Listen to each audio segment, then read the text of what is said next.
มาเพื่อนๆมาตำแจ่วหน่อไม้สมกินกับทอดปีกไก่แซ่บๆน้ำคุณแม่เอามาลงมือทำกันเลย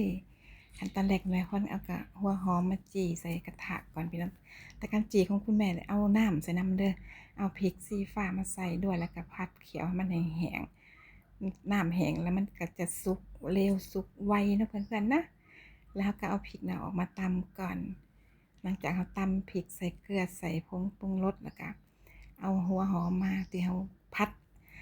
เราจี่ใส่กระทะแล้วเรามาแกะเอากาบเอาก็มาตำพี่น้องโขกไปเรื่อยๆจนกว่ามันสิแหลกไปเลยเนาะแล้วบัดนี้ก็เอาหน่อไม้ส้มที่เราล้างหลายๆน้ำพี่น้องปั่นน้ำออกแล้วมาตำบัดนี้แล้วก็เอาน้ำปลาแดกหรือปลาล่านะลงมาใส่แล้วก็ตำให้มันเข้ากัน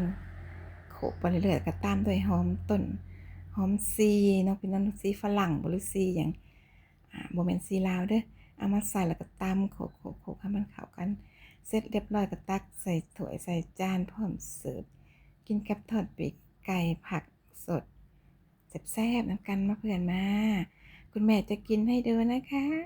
แซ่บๆมันบ่ส้มแห้งพี่น้องเพราะว่าอีแม่ล้างออกโจนเลยละลายน้ำแล้วก็ปั้นล้างแล้วก็ปั้นนั่นน่ะ